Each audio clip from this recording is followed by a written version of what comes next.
Greetings fencers, so we finally arrive at the first technique, one of the most shown movements in medieval wrestling, the first student or scholar of the Remedy Master.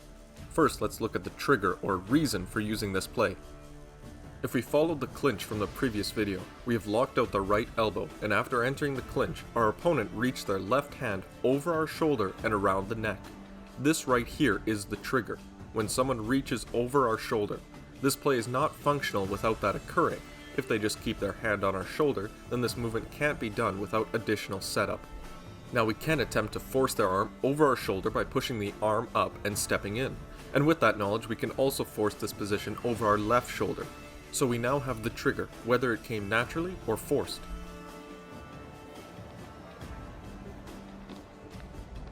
Now coming to the hold, we'll start with the arms.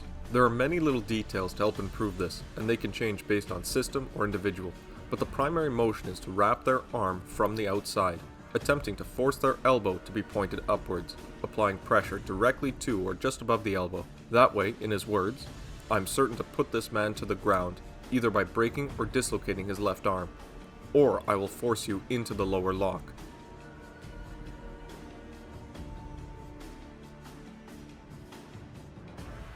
Then the other arm can be added to increase pressure and control. Failure to get the elbow pointed upwards and straight will still give you arm control, but will not make them uncomfortable or lock their arm.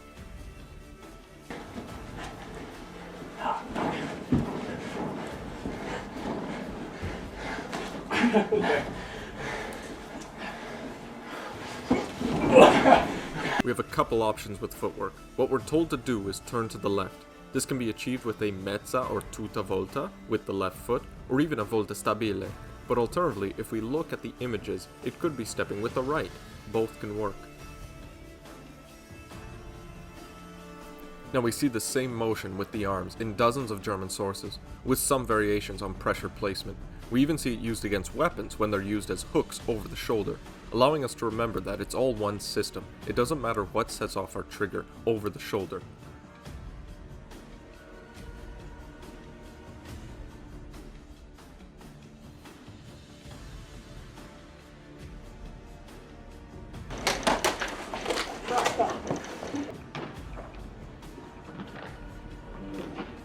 We also get counters to this play, like grabbing their leg.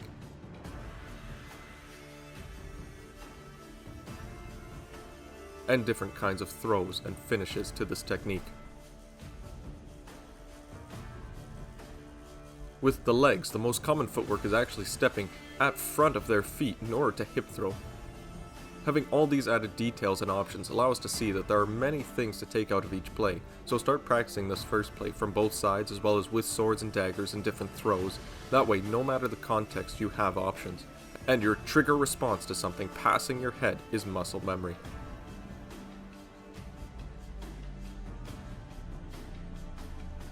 The motion can even be a counter to ligadura mezzana, both with and without weapons.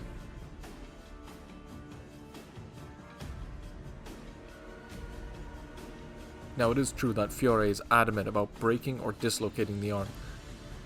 But because I wrestle for play and sport, I generally aim to apply pressure past the elbow and closer to the shoulder gradually.